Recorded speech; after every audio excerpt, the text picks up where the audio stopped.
Certains anciens élus et anciens responsables d'État qui prennent en otage des équipements appartenant à l'État agacent Rosemont Pradel. Le ministre des Travaux publics, Transports et Communications, l'ingénieur Rosemont Pradel, promet de tout mettre en œuvre pour récupérer les biens de l'État et les remettre au service de la population. Question de rapatriement des équipements de travaux publics. Nous constatons qu'il y a un bon équipement de travaux publics qui est éparpillé sur tout le territoire national, ou bien son autorité ou ancien député ou ancien sénateur qui prend le café de travail par eux, ou bien c'est des gens qui accaparent l'équipement et puis il a fait travail pour eux et au détriment de la population. Hier, un incident passé dans Belader. Il y a deux magistrats qui prennent même 5 pièces d'équipement. Il y a une excavatrice, il y a un bulldozer, il y a un rouleau et environ d'autres équipements.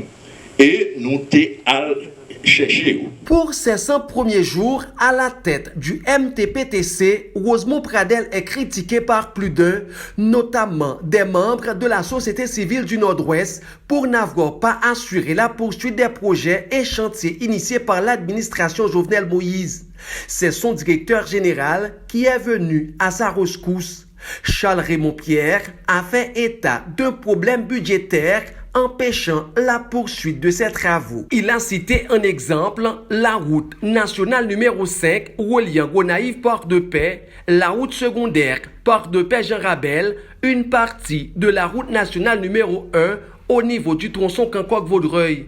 Il a tenu à souligner que le président Jovenel Moïse était intervenu en personne pour trouver des fonds nécessaires à la réalisation de ces projets.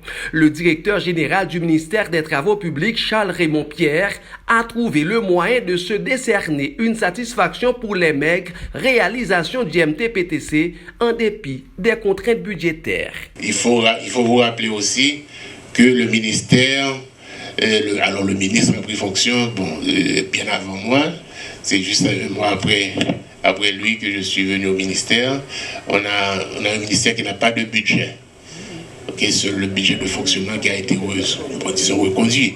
On n'a pas de budget d'investissement qui nous aurait permis d'implémenter certains grands chantiers parce que le ministère est un ministère de visibilité, mais il faut les moyens de notre politique, ce que nous n'avons pas, que nous souhaitons avoir très bientôt.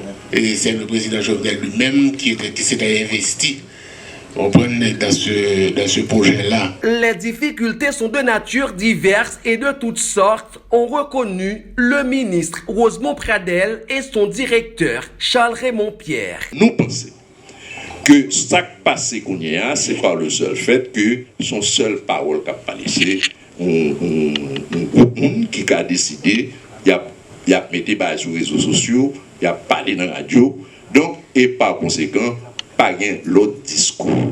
Et nous-mêmes, nous décidé pour mettre l'autre discours, ça nous est un discours vrai, un discours dynamique qui explique à la population d'abord le problème, non?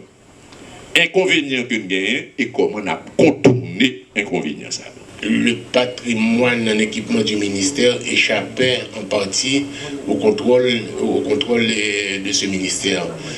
Et parce qu'il y a des unités d'équipement qui sont hors de contrôle du ministère et qui sont utilisées par des particuliers qui sont, d'après nos scientifiques de qualité, et c'est un vaste désordre auquel on essaie de pallier. L'événement du jour témoigne de la volonté du gouvernement de rendre compte à la population, selon le leader de la fusion, Rosemont Pradel. Le ministre donne rendez-vous dans les 3 prochains mois pour un nouveau bilan de sa gestion dont la population attend des résultats concrets. André Louis, depuis Port-au-Prince, pour Zoom IT News.